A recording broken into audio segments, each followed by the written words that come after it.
Exactly. And because they've grown up like thinking that that is love, Love, this push yeah. and pull and this stuff, like they associate love with that. And so they think that oh, they don't feel love for this person, this new person, because it's boring and they don't Yeah. feel that much, right? But love is a very different feeling than this up and down Yes. crazy Yeah. romance, or rather crazy up and down journey, right? Where it's just like you feel all sorts of emotions. That's not really love. Love is just a beautiful feeling at the heart of all of that, like at the core. But of course, you have to kind of get used to it because it's different from what Absolutely. automatically um, associate love with. Yeah, but it comes back to healing. If you don't heal, then you won't be able to be in a healthy relationship. I've seen that quote somewhere that often we say that someone feels like home, but if the home was a place where we experience that hot and cold push and pull or abuse, then it's not a Yeah. safe place to be, you know? So we have to start healing journey to feel good and stable relationship, because stability sometimes feels like something very unstable for people, especially if they are not healer and that not used to be in the healthy relationships. What's emotional connection? When emotional connection starts? Like, is it on the first date? Is it once we get to know each other's more?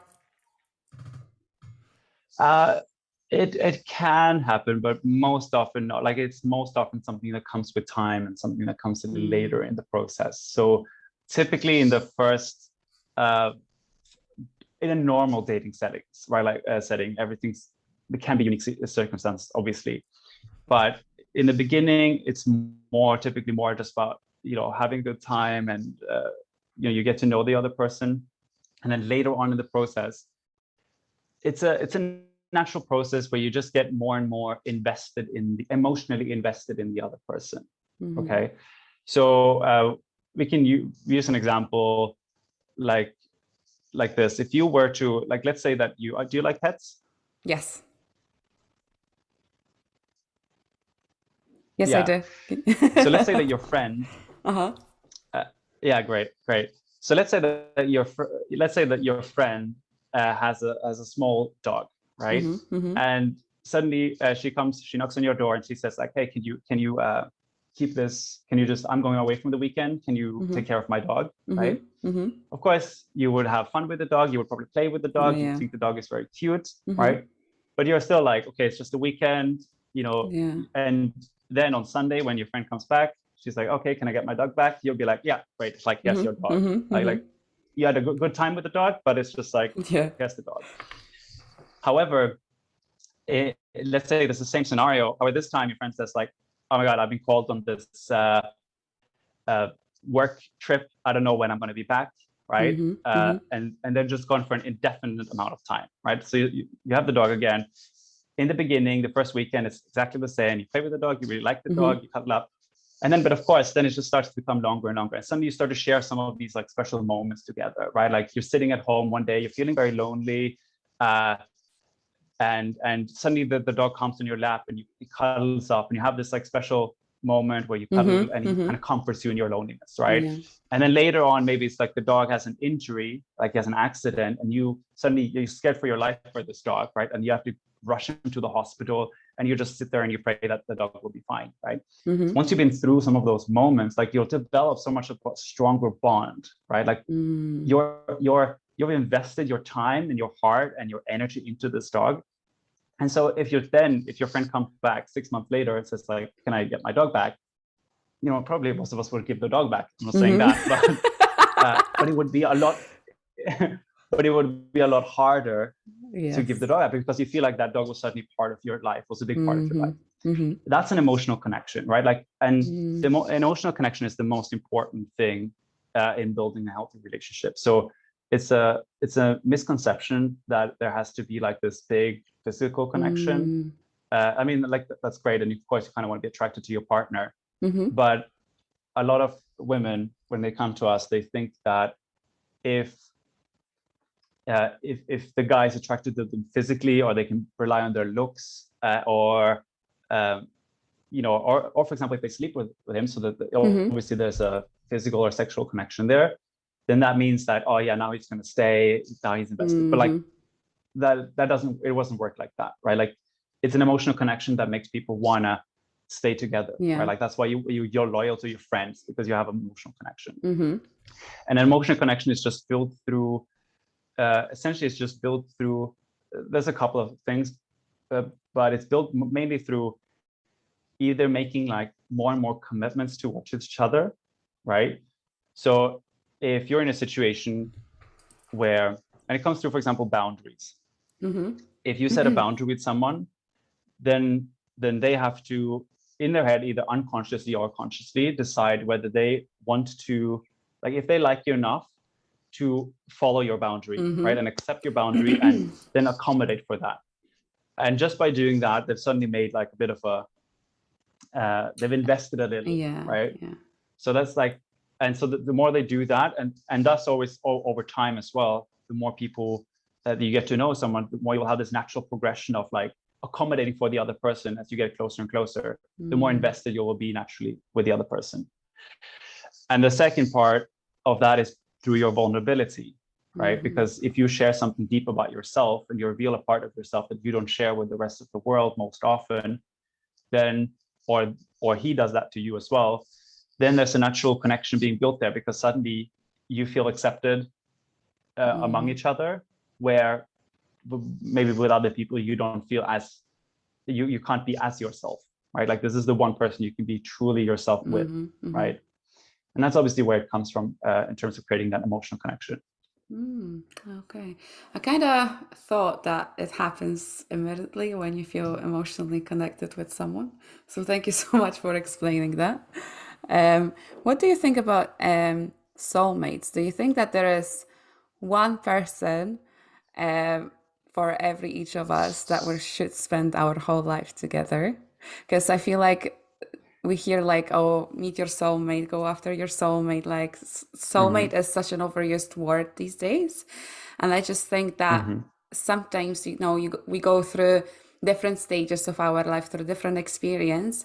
And sometimes two people don't align together even after being few years together. They just need to split up. So I don't necessarily believe that there's one person assigned for like all of us to spend the time with and our life with. What's your view about it?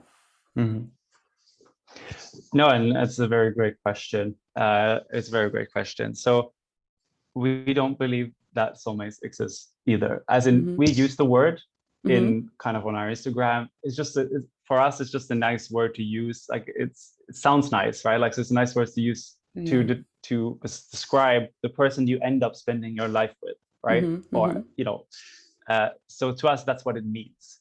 Now, we don't believe that there's just one person out there for everyone. Like how incredibly hard would it be to find that person, first of all? And how unlucky are you if that person lives in, you know, on the other side of the planet, right? Like if you live in the UK and they live in Brazil, it's just like, it's quite unlikely that you're going to meet that person. So we don't believe that. And like, are you going to spend your whole life traveling around trying to find that one person? And can you imagine? Know, right? So yeah, exactly. It would be like a nightmare. You would spend your whole life doing that, right? Like there's no way you would even be able to meet on a mission to find a soulmate. So, exactly. No, so we don't believe that that it exists at all. And so it's a great question because there's so much stigma around that. It's so much confusion around that. And so many people potentially discard really good, fulfilling relationships based on the fact that maybe there's like this one thing that it doesn't fit. And then they assume that, oh, but then it can't be my soulmate, so I have to find someone else. But that's just an endless search that's just never going to last. And actually healthy relationships are a lot about, you know, working together to grow together, to become compatible and find compromises. And we do this all the time in our relationship. It's obviously we have to change, adapt to each other a lot.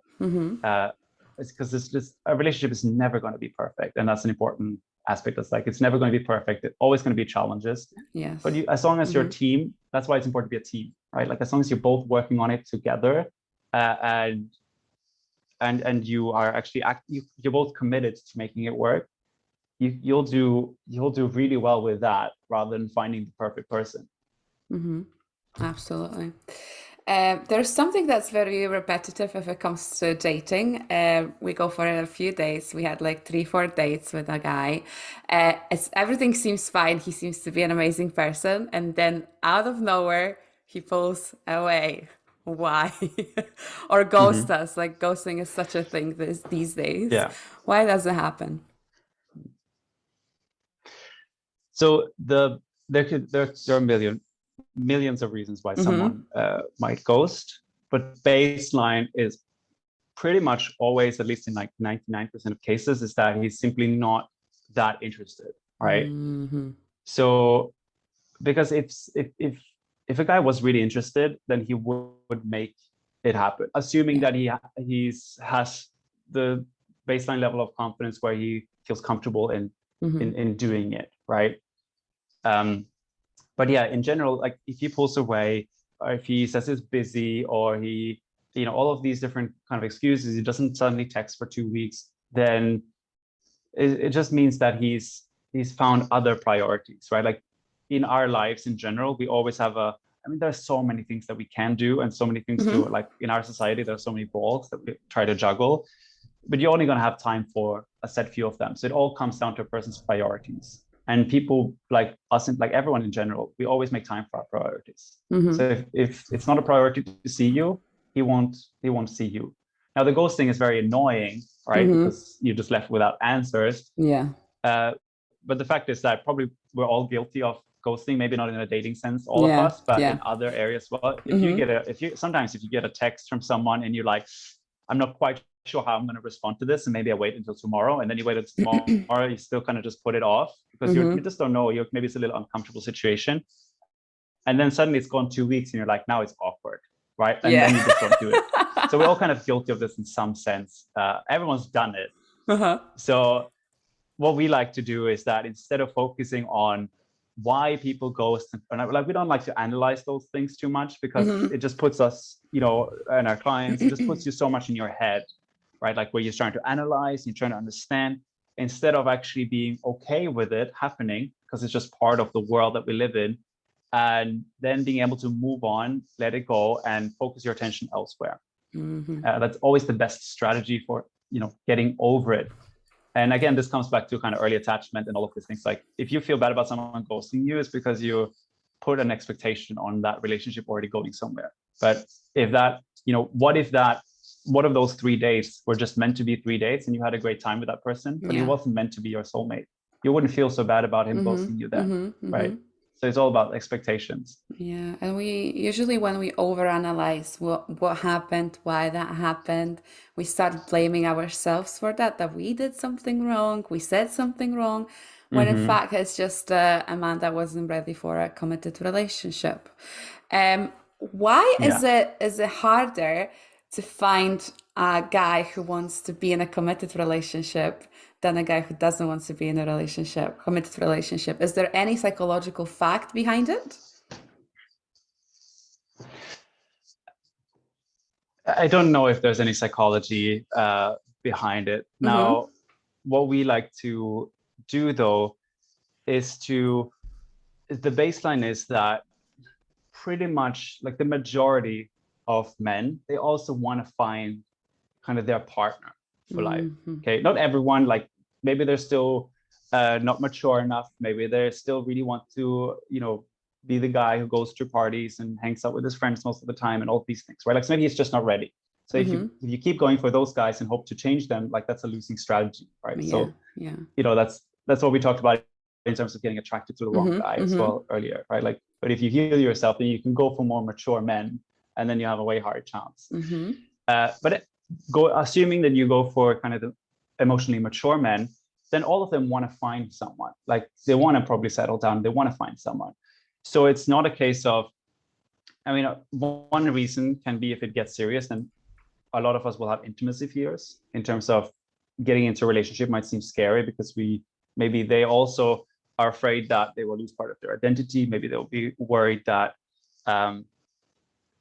we all, like some people have, this goes for both men and women. Like, I don't think Mm-hmm. this is just men, Mm-hmm. in terms of like, maybe you're afraid that, oh, but if I settle down here, am I losing out on something else? And like, we Mm-hmm. all have these different thoughts that kind of like, these are called intimacy fears. You're afraid of getting close, so you start to find excuses for why you shouldn't, right? Or you've only seen